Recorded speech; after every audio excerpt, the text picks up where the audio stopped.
दिन में घूंघट का नाटक, रात को क्लब जाने वाली संस्कारी बहू। कहते हैं इंसान के कपड़ों से ज्यादा उसके संस्कार मायने रखते हैं, लेकिन यही संस्कार इंसान के असली रूप को छुपा देते हैं और अपने परिवार के लिए कहां तक भी बन जाता है। इसी संस्कार के आड़ में जी रही हमारी बहू संजना, जिसके संस्कार उम्र से बड़े और नियम सख्त है। फिर एक दिन हमेशा की तरह सुबह 5 बजे उठकर संजना मंदिर पहुंचती है। सुबह के 5 बज गए हैं, अब जल्दी से पूजा करके नाश्ता बना लेती हूँ, वरना सभी को ऑफिस जाने में देर हो जाएगी। यह सोचकर संजना मंदिर में रखी आरती की थाल उठाती है और घंटी बजाना शुरू करती है। पूरे घर में जहां सभी सपनों में खोए होते हैं, वहीं संजना भक्ति में मगन हो जाती है और घर में धूप दिखाकर रसोई में पहुंचती है। पूजा करके मन जितना शांत हो जाता है, उतना शायद ही किसी और चीज से होता होगा। बिना देर किए सभी की पसंद का नाश्ता बना देती हूँ, और स्पेशली नंद जी की पसंद का हलवा। इतना कहकर संजना तुरंत गैस पर कढ़ाई चढ़ाती है। एक तरफ हलवा तो दूसरी तरफ आलू के पराठे बनाने लगती है। कुछ देर बाद हल्की नींद में सावित्री देवी किचन में आती हैं। बहू, आज फिर तुमने सुबह 7 बजे से पहले ही सबके लिए नाश्ता बनाकर रख दिया। मैंने कल तुम्हें बोला था ना, आराम से नींद पूरी करके उठा करो। मम्मी जी, अगर घर की बहू ही देर से उठेगी तो लक्ष्मी माता नाराज हो जाएंगी, और फिर मुझे सुबह उठने की ही आदत है। सच में पिछले जन्म में मैंने कोई तो अच्छे कर्म किए थे जो तुझ जैसी संस्कारी बहू मिली है, वरना आजकल तो बहुओं को क्लब में डांस करने से ही फुर्सत नहीं मिलती। सावित्री देवी की बात सुनकर संजना मुस्कुराने लगती है और तभी किचन के बाहर श्यामलाल आते हैं, जिन्हें देखते ही संजना सिर पर पल्लू रखकर तुरंत किचन से बाहर निकलकर श्यामलाल के पैर छूती है। अरे खुश रहो बहू, खुश रहो। घर की लक्ष्मी पैर नहीं छूती। पापा जी, अब बड़ों का आशीर्वाद लेना तो संस्कार होते हैं ना। और फिर भले ही मैं घर की लक्ष्मी हूँ, लेकिन आप भी तो घर के बड़े बुजुर्ग हैं। अरे सच में, तू ऐसी बातें करके ही तो दिल जीत लेती है। अच्छा, अब हम नहा धोकर आते हैं, तब तक तू नाश्ता लगा दे, अभी आरब भी आता ही होगा। श्यामलाल वहां से चले जाते हैं और संजना सभी के लिए डाइनिंग टेबल पर खाना लगाती है। थोड़ी देर बाद पूरा परिवार डाइनिंग टेबल पर आकर बैठता है और नाश्ता शुरू करता है। अरे वाह, आज तो मेरे पसंद की दाल ढोकली बनाई है तुमने। भाभी ने तो मेरे पसंद का हलवा भी बनाया है, जबकि मैंने उन्हें बनाने के लिए बोला भी नहीं था। सच में भाभी, आप बेस्ट हो। अरे बहू ने तो मेरे लिए गर्मा गर्म आलू के पराठे भी बनाए हैं, वो भी कम मिर्च वाले। बहू तो हम सब के कितना ख्याल रखती है। वही तो, हमारे बिना कुछ कहे भी हमारी बहू हमारे लिए हमेशा हमारी पसंद का खाना ही बनाती है। सच में बहू, मानना पड़ेगा, तुम्हारी माँ ने तुम्हें बहुत अच्छे संस्कार दिए हैं। मम्मी जी, आप लोग मेरे अपने हैं, और माँ ने मुझे अपनों का ध्यान रखना बहुत अच्छी तरह से सिखाया है, और फिर इसी को तो संस्कार कहते हैं। इतना कहकर संजना मुस्कुराने लगती है और सभी को खाना खिलाती है। पूरा दिन बीतता है और फिर अगले दिन जब संजना किचन में काम कर रही होती है तो अचानक घर की बिजली चली जाती है। हे भगवान, इस बिजली को भी अभी ही जाना था क्या? पहले ही इतनी गर्मी थी और अब तो अंधेरा भी हो गया। अब बिना मतलब का परेशान होना पड़ेगा। बीच में रोटी बनाना छोड़ भी तो नहीं सकती, वरना आटा खराब हो जाएगा। इतना कहकर संजना रोटियां बेलने लगती है। उसके सिर से पसीना टपक पड़ा होता है। तभी सावित्री देवी गुस्से में हाथ में बेलन लेकर आती है। बहू, मैंने तुझे कितनी बार कहा है, इस तरह खुद को गर्मी में परेशान मत किया कर। बिजली चली गई है अंधेरे में काम करते वक्त, अगर तेरा हाथ जल गया तो? लेकिन मम्मी जी, मैं तो बस... क्या मैं वो लगा रखा है? बहू देख, तेरे भले के लिए ही कह रही हूँ। इतनी गर्मी में काम करेगी तो घमौरी हो जाएंगी, और फिर इतना बड़ा घूंघट, इतनी भारी साड़ी। हमने तो तुझे मजबूर नहीं किया, ये तेरा ही घर है, आराम से रह। मम्मी जी, संस्कार मजबूर करने पर नहीं बल्कि परवरिश की वजह से होते हैं, और फिर बड़ों की सेवा और उनका सम्मान करने के लिए मजबूर करने की क्या जरूरत है? मैं जानती हूँ बहू, लेकिन हम तो अपने ही हैं, तू यहाँ आराम से रह सकती है। मम्मी जी, अपने हैं इसीलिए तो सम्मान है, वरना गैरों से किसी को क्या लेना देना। संजना की बात सुनकर सावित्री देवी भावुक होकर संजना के सिर पर हाथ फेरती हैं। तभी बाहर दरवाजे पर कुछ पड़ोसन दस्तक देती हैं, जिन्हें देखकर सावित्री बाहर आती हैं। अरे वो देखो, लाइट चली गई है, लेकिन फिर भी उनकी बहू किचन में लगी पड़ी है। मानना पड़ेगा, सावित्री जी ने जरूर कोई अच्छे कर्म किए होंगे, तभी तो उन्हें ऐसी बहू मिली है, वरना आजकल की बहुएं तो घर आते ही घर के सारे नियम बदल देती हैं। अरे वही तो, और एक तरफ देखो संजना बहू है जिसके कपड़ों से संस्कार और घूंघट से मर्यादा साफ झलकती है। अरे तुम लोग फुसफुसाकर क्यों बातें कर रही हो?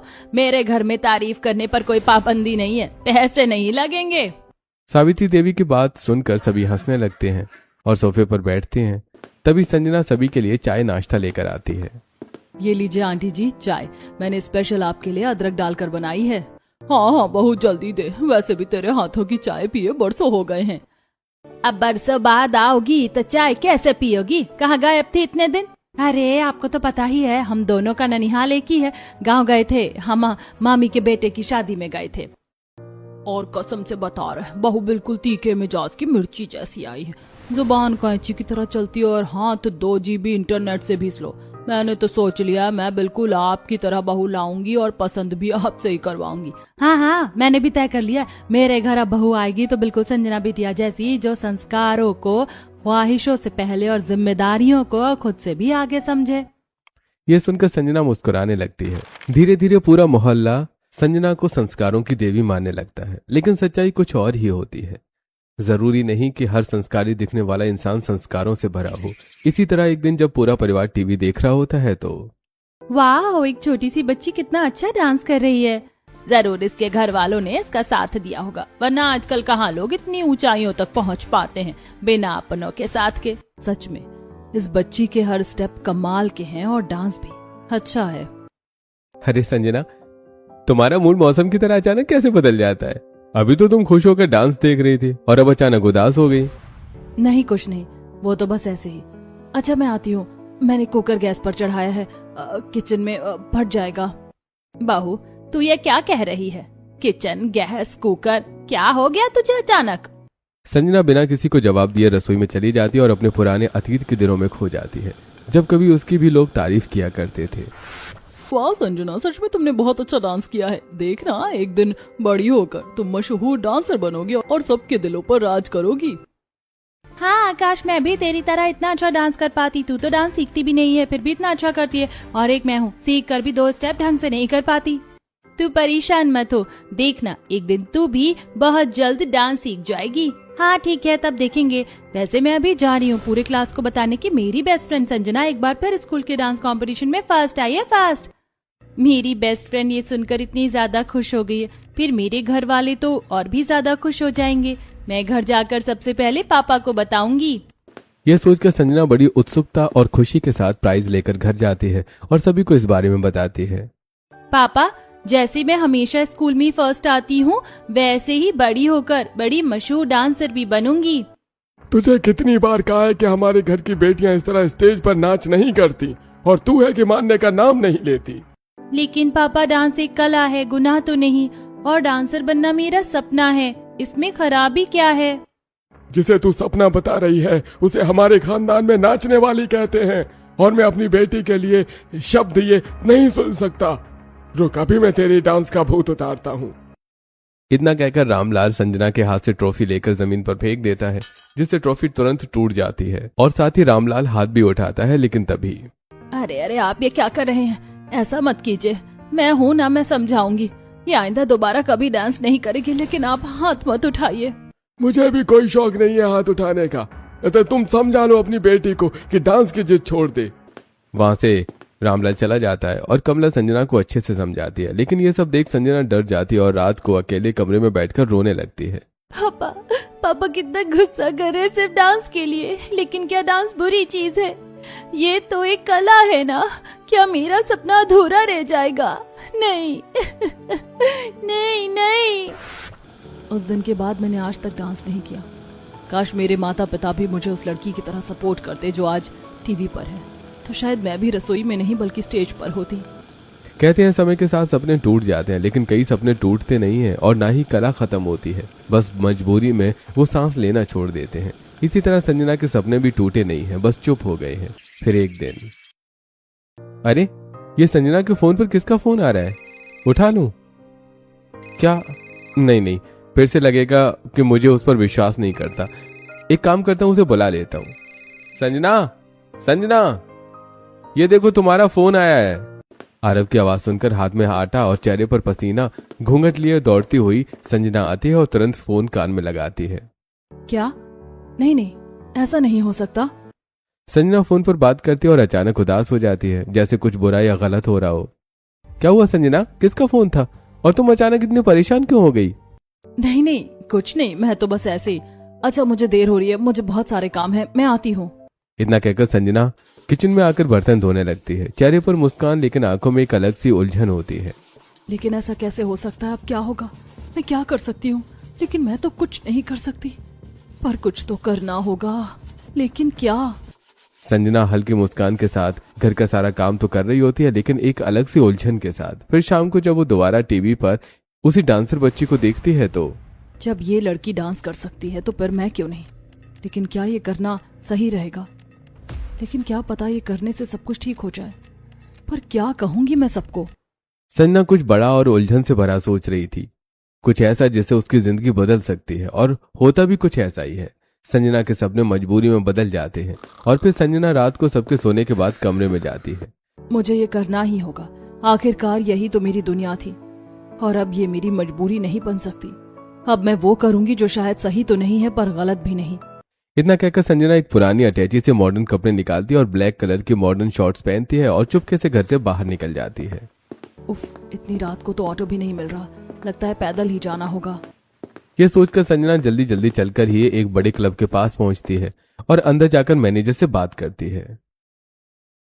तुम कौन हो? मैं तुम्हें पहले कभी नहीं देखा। वो मैं यहाँ पहली बार आई हूँ ऑडिशन देने। मैंने न्यूज़पेपर में पढ़ा था यहाँ वैकेंसी खाली है। लेकिन क्या तुम डांस कर पाओगी?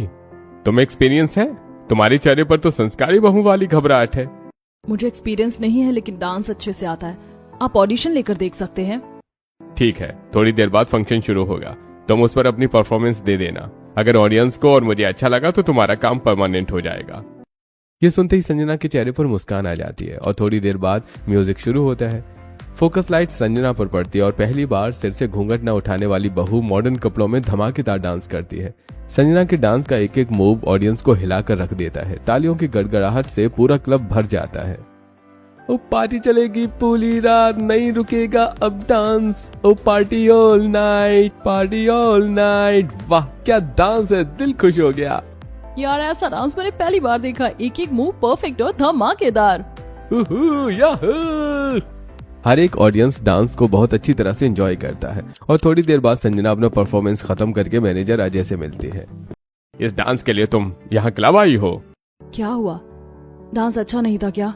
मैं और कोशिश करूंगी, लेकिन अरे किसने कहा डांस अच्छा नहीं था? डांस तो बहुत अच्छा था। मेरे कहने का मतलब यह है कि अगर तुम इतना अच्छा डांस कर सकती हो तो क्लब आने की क्या जरूरत थी? तुम तो मूवीज वगैरह में भी जा सकती हो। और फिर इतने दिनों तक तुमने कोई प्रोफेशनल डांस क्यों नहीं किया? क्योंकि पहले रोक टोक थी, अब मजबूरी। फिर आप ये सब छोड़िए, मुझे तो बस काम चाहिए और साथ ही पैसे भी। हाँ हाँ क्यों नहीं। अरे आप रोज यहाँ आकर परफॉर्मेंस कीजिएगा और ये लीजिए आपके 18,000 रुपए। अजय संजना के हाथों में 18,000 रुपए रख देता है, जिसे देखते ही संजना की आंखें चमक उठती हैं और संजना सभी पैसों को बैग में रखने लगती है। मेरे बरसों का सपना फाइनली अब पूरा होने जा रहा है। तरीका गलत है लेकिन काम नहीं। अब मैं अपनी जिंदगी खुलकर जीऊंगी। मैंने तो सोचा भी नहीं था इतने सारे पैसे मिलेंगे। संजना बहुत ज्यादा खुश हो जाती है और सारे पैसे लेकर छुपते छुपाते वापस घर लौट आती है और दोबारा संस्कारी बहू बनकर हमेशा की तरह घूंघट करके घर के कामों में लग जाती है। माँ, हर सोमवार को हमारा पूरा घर साथ में पूजा क्यों करता है? क्योंकि बाकी दिन तो लोगों की नींद भी नहीं खुलती भाभी के सिवा। क्योंकि सोमवार महादेव का दिन है और इस दिन पूजा करने वाले लोगों में हमेशा श्रद्धा भक्ति बनी रहती है। अब बातें हो भी गई हो तो बहू आरती शुरू करो। आज तो तुम्हारा आरव भी साथ में आरती करेगा ना? जी पापा जी। इतना कहकर संजना पूरे परिवार की उपस्थिति में आरव के साथ आरती करती है और फिर पूजा करके सभी में प्रसाद बांटती है और हमेशा की तरह घर की जिम्मेदारियां और हर छोटी बड़ी जरूरत को पूरा करने में लग जाती है। पूरा दिन बीतता है। फिर रात को लगता है आरव जी सो गए हैं। अब मैं जा सकती हूँ। रात के 12 बज रहे हैं, इस वक्त मुझे कोई नहीं देखेगा। यह सोचकर संजना जैसे ही बिस्तर से उठती है तभी आरव की नींद खुल जाती है। क्या हुआ? इतनी रात को कहाँ जा रही हो? नहीं, मैं कहाँ जाऊंगी, मैं तो बस पानी पीने जा रही थी। आप सो जाइए, मैं पानी पी कर आती हूँ। हाँ वैसे भी मुझे बहुत नींद आ रही है, जाओ तुम पी। पूरे दिन थके होने की वजह से आरव तुरंत दोबारा सो जाता है और संजना साड़ी बदलकर अपनी परफॉर्मेंस करने के लिए मॉडर्न ड्रेस पहनती है और घर से बाहर जाने लगती है। अच्छा हुआ घर की चाबी मेरे पास ही रहती है, वरना बिना मतलब की एक और समस्या खड़ी हो जाती। ये सोचकर संजना घर से निकलकर क्लब पहुंचती है और डांस करके सभी के दिलों पर राज करना शुरू कर देती है। अब धीरे धीरे ये सिलसिला हर रात का हो जाता है। सुबह संजना संस्कारों की देवी और रात को क्लब की फेमस डांसर बहू बन जाती है।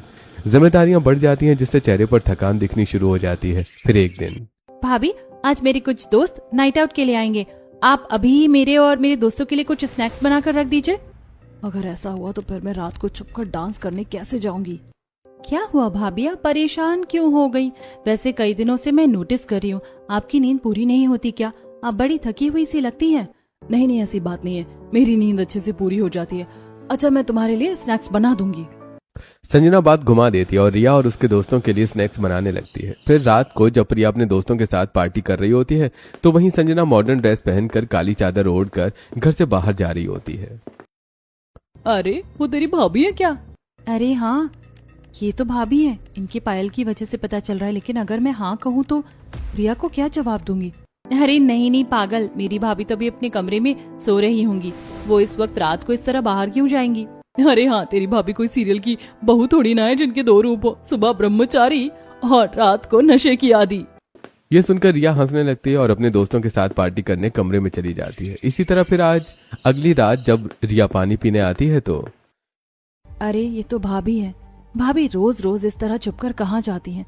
और उनके हाथ में ये बैग क्यों है? ये तो शायद किसी से फोन पर बात भी कर रही हैं। अभी सुनती हूँ क्या बातें हो रही हैं। किचन के ठीक सामने संजना फोन पर बात कर रही होती है, जिसे रिया फ्रिज के पीछे छुपकर सुनती है। हाँ, कल की तरह देर नहीं होगी, मैं अभी आती हूँ, आप घबराइए मत। इतना कहकर संजना फोन कट कर दी है और क्लब चली जाती है। फिर एक दिन आधी रात को एक पड़ोसन संजना को इसी हालत में देख लेती है। अरे संजना बहू, तू इस वक्त रात को छुपकर कहाँ जा रही है? जरा सुन तो सही। सीमा की आवाज सुनकर संजना जल्दबाजी में आगे बढ़ने लगती है, जिससे काला पर्दा हट जाता है और संजना का मॉडर्न रूप सीमा के सामने आ जाता है। अच्छा, तो इस घूंघट लेने वाली संस्कारी बहू की यह है असलियत? सुबह घूंघट का नाटक और शाम को क्लब पार्टी की महारानी। इसकी सास को तो अभी मैं खबर पहुंचाती हूँ। ये सोचकर सीमा अपने कमरे में जाकर सो जाती है और फिर अगली सुबह संजना के घर पहुंचती है। जब संजना हॉल में झाड़ू लगा रही होती है और सभी सोफे पर बैठे होते हैं। अरे आंटी जी, आप आइए बैठिए। अरे बंद करो अपना ये नाटक, बात हो गई अब तुम्हारी नौटंकी, सब पता चल गया है मुझे। अब आप ये क्या बोल रही हैं आंटी जी? मुझे कुछ समझ नहीं आ रहा। कैसी सच्चाई? आखिर बात क्या है? सच्चाई ये है कि आपकी ये घूंघट लेने वाली बहू रात को छोटे छोटे कपड़े पहनती है, सुबह संस्कारी बहू है और रात को क्लब की डांसर है। ये डांसर। बंद कीजिए आप अपनी बकवास। मेरी बहू के बारे में मैं एक और शब्द नहीं सुनूंगी। आपकी हिम्मत कैसे हुई इसके बारे में ऐसा कुछ कहने की? आंटी, बेहतर यही होगा कि आप इज्जत से यहाँ से चली जाइए, क्योंकि मुझे मेरी पत्नी पर पूरा विश्वास है। वो ऐसा कुछ नहीं कर सकती। सभी घरवाले संजना पर अटूट विश्वास करने के कारण सीमा की बात नहीं सुनते और उसे घर से बाहर भगा देते हैं। मेरे घर वाले मुझ पर कितना भरोसा करते हैं और मैं उन्हें धोखा दे रही हूँ, लेकिन ये जरूरी भी है। रात को भाभी को घर से बाहर जाते हुए तो मैंने भी देखा है, लेकिन इस तरह मैं भाभी पर शक नहीं कर सकती हूँ। इस तरह संजना के दो रूपों की वजह से धीरे धीरे आस पड़ोस के लोगों को शक होने लगता है। और फिर उसी रात जब हर दिन की तरह संजना छुपकर घर से बाहर निकल रही होती है तो भाभी ने काली चादर ली है, लेकिन तब भी पता चल रहा है भाभी ने साड़ी नहीं पहनी है। लेकिन क्यों? और ये किससे बातें कर रही थी? कहीं सीमा आंटी जो कह रही थी वो सब कुछ सच तो नहीं? ये रोज रात को कहाँ जाती हैं? मैंने इन्हें पहले भी देखा है, अभी पीछा करके देखती हूँ। ये सोचकर रिया संजना का पीछा करने लगती है। संजना के पीछे पीछे चलकर रिया एक बड़ी क्लब के अंदर पहुंचती है। लगता है भाभी क्लब में अपने किसी फ्रेंड से मिलने आई हैं। मैं तो कुछ और ही सोच रही थी। ये सोचकर रिया क्लब के अंदर जाती है तो उसकी आंखें फटी की फटी रह जाती है। वो कहते हैं ना, एक छोटा सा सच रहस्य के सैकड़ों पर्दे खोलकर रख देता है।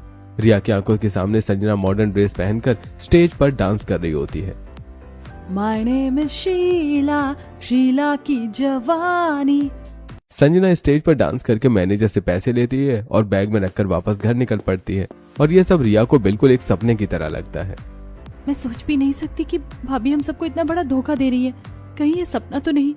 और अगर नहीं तो मैं घर वालों को इतने बड़े भ्रम में नहीं रहने दूंगी। ये सोचकर रिया तुरंत घर जाती है और फिर अगले दिन सभी को सच्चाई सारी बताती है। रिया बेटी, तुम पागल हो गई हो क्या? जिसके सिर से पल्लू नहीं जाता वो छोटे छोटे कपड़े पहनकर डांस करेगी? पापा, मैं जो कह रही हूँ वो सच है। आपको विश्वास नहीं होता ना, तो आज रात आप खुद मेरे साथ चलकर देख लीजिएगा। रिया, एक बार फिर से सोच ले। तू जो कह रही है वो एक बहुत बड़ा इल्जाम है। अगर ये इल्जाम झूठा साबित हुआ ना तो मैं तुझे छोड़ूंगा नहीं। तूने संजना के कैरेक्टर के ऊपर बात उठाई है और मुझे पूरा भरोसा है वो ऐसी नहीं है। हाँ, जरूर तुझे कोई गलतफहमी हुई होगी। बहू रात को गई जरूर होगी, लेकिन अपने किसी दोस्त से मिलने, डांस करने नहीं। माँ, एक पल के लिए मुझे भी यही लगा था, लेकिन असलियत कुछ और ही है, जो आज रात आप सबके सामने आ जाएगी। तैयार रहिएगा, आज रात 12 बजे। संजना का पीछा करने के लिए सभी मान जाते हैं और रात होते ही पूरा परिवार संजना का पीछा करना शुरू कर देता है। ये संजना काली चादर क्यों ओढ़े हुए है और इस तरह छुप कर क्यों जा रही है? सभी संजना का पीछा कर रहे होते हैं और संजना के साथ एक बड़े क्लब में पहुंचते हैं, जहां स्टेज पर संजना अपना डांस परफॉर्मेंस शुरू करती है। ये संजना है? कहीं मैं सपना तो नहीं देख रहा हूँ? ये बहू का दूसरा रूप है, जिससे अब तक हम अनजान थे। अरे जैसे हम दिन में संस्कारों की देवी समझते थे, रात में वो क्लब की डांसर है। हाँ पापा, हाँ, मैं भी हैरान रह गई थी भाभी का ये चेहरा देखकर। सुबह घूंघट लेने वाली संस्कारी बहू और रात को डांस करने वाली बहू। पूरे परिवार की आंखें फटी की फटी रह जाती है और गुस्सा नाक पर चढ़ जाता है। पूरा परिवार संजना से पहले घर पहुंचकर उसका इंतजार शुरू कर देता है। वहीं दूसरी तरफ संजना जब घर लौटती है तो आप लोग यहाँ? संजना के कदम दरवाजे पर ही रुक जाते हैं और वो डर से चेहरे पर पसीना आना और शरीर में कपकपी शुरू हो जाती है। संजना, मैं बस इतना पूछना चाहता हूँ कि आखिर ये सब क्यों छुपाया? हमसे इतनी बड़ी सच्चाई क्यों छुपाई? संजना तुरंत आगे बढ़ती है, बैग को जमीन पर रखकर पैसों से भरा लिफाफा निकालती है और साथ ही मेडिकल रिपोर्ट निकालकर सावित्री देवी को पकड़ाती है। ये मेडिकल रिपोर्ट किसकी है? इसमें तो किडनी फेल लिखा हुआ है। ये मेरी माँ की रिपोर्ट है, उनकी एक किडनी फेल है। डॉक्टर ने तुरंत ऑपरेशन करने के लिए कहा है, लेकिन आप लोगों को पता है ना मेरे मायके की हालत कैसी है, इसीलिए मैंने सोचा कि मैं खुद अपने मायके की जरूरत को पूरा करूं और जिम्मेदारी निभाऊं। आखिर ये सब कुछ कब से चल रहा है? मैं जानती हूँ मेरा तरीका गलत है, लेकिन आप लोगों को चोट पहुंचाना मेरा इरादा नहीं था। मैं बस अपनी माँ के बचपन के कर्ज को पूरा करना चाहती थी और कुछ भी नहीं। लेकिन संजना, तुमने हमें इस बारे में क्यों नहीं बताया? हम करते तुम्हारी मदद, तुम्हें ये सब करने की क्या जरूरत थी? मैं नहीं चाहती थी कि मैं अपनी माँ की जिम्मेदारी आप पर थोप कर ससुराल पर बोझ बनूं। लेकिन बहू, ये सब तुझे कब पता चला? पापा जी, आज से कई दिनों पहले मुझे मायके से फोन आया था और तब मेरे भाई ने कहा कि दीदी मम्मी की किडनी फेल हो गई है, अब आप कुछ करो ना, मैं मम्मी को खोने नहीं चाहता। ये सुनते ही संजना के हाथों से फोन छूटने लगता है। तभी संजना खुद को संभालती है और बगल में आरव के खड़े होने की वजह से खुद पर कंट्रोल करती है। अमित, तू खुद को संभाल, मैं कुछ करती हूँ, मैं हूं ना, तुझे चिंता करने की जरूरत नहीं है। संजना फोन कट कर देती है और आरव को बहाना बनाकर वहां से चली जाती है। फिर रात को डिटेल में अपने भाई से सारी जानकारी लेती है और फिर कमरे में बैठकर रोने लगती है। नहीं, मैं अपनी माँ को नहीं खो सकती और ससुराल वालों पर बोझ भी नहीं बन सकती। अब मैं क्या करूँ? क्या जो मैं सोच रही हूँ वो करना सही रहेगा? हाँ, सही रहेगा, क्योंकि everything is fair in love and war. प्यार और जंग में सब जायज है। सॉरी आरव जी, मुझे माफ कीजिएगा, लेकिन मुझे ये करना होगा। जो कई सालों पहले मेरा सपना था, अब वो मजबूरी बनकर मेरे सामने आया और शायद यही एक मौका है अपने सपने और जिम्मेदारियां पूरी करने का। संजना की बातें सुनकर सभी की आंखें नम हो जाती हैं और संजना अंदर से टूटकर जमीन पर बैठ जाती है। आरव जी, मेरा भरोसा कीजिए, मैं आप लोगों का दिल नहीं दुखाना चाहती थी, बस अपनी माँ के प्रति अपनी जिम्मेदारियां पूरी कर रही थी। बचपन में जो कला मुझे माँ से मिली, आज उसी कला का इस्तेमाल करके मैं उनकी जान बचाना चाहती थी और कुछ भी नहीं। संजना को रोता देखकर सावित्री और आरव आगे बढ़ते हैं और उसके सिर पर हाथ रखकर उसे चुप करवाने लगते हैं। संजना, तुम रो मत, हम समझ सकते हैं, भले तुम्हारा तरीका गलत हो लेकिन इरादा नहीं। हमसे बातें छुपाकर तूने हमें बहुत गुस्सा दिलाया, लेकिन अब तेरी बातें सुनकर मेरे दिल में तेरे लिए और भी जगह बन गई है। आंखों में तेरे लिए सम्मान की भावना आ गई है। तो इस तरह रो मत, हम तेरे साथ हैं। हाँ संजना, तुम्हारी माँ को कुछ नहीं होगा, हम उन्हें मिलकर बचाएंगे। आखिरकार तुम्हारी माँ भी तो मेरी सासू माँ है। आज संजना की आंखें शर्मिंदा नहीं बल्कि अपनी माँ के प्रति एक बेटी की जिम्मेदारियों से भरी होती हैं। सभी संजना को चुप करवाते हैं और कोई भी उस पर गुस्सा नहीं करता। पूरी रात इन्हीं सब में बीत जाती है और फिर अगली सुबह। बहू, तुझे पैसों की जरूरत नहीं है, तू अपनी माँ का इलाज करवा सकती है। हाँ बहू, हम तेरे साथ हैं। तू आज ही जा और अस्पताल में सारे पैसे जमा कर इलाज शुरू करवा दे। Thank you so much mummy papa, आपने मुझे मेरे सपने और मेरी जिम्मेदारियों को पूरा करने से नहीं रोका। मैं अभी जाकर आती हूँ। संजना आरव के साथ जाकर हॉस्पिटल में पैसे जमा करती है, जिससे कमला का इलाज शुरू हो जाता है।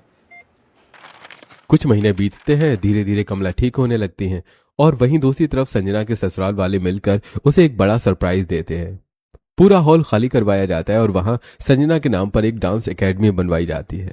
ओहो आरव जी, आप ये क्या कर रहे हो? आपने मेरी आंखों पर पट्टी क्यों बांधी है? तुम 2 मिनट चुप रहो, मेरे साथ चलो, तुम्हें खुद पता चल जाएगा। तुम्हारे लिए बहुत बड़ा सरप्राइज है। अच्छा, तो फिर सरप्राइज क्या है? भाभी, अगर सरप्राइज बता दिया तो फिर सरप्राइज कैसा?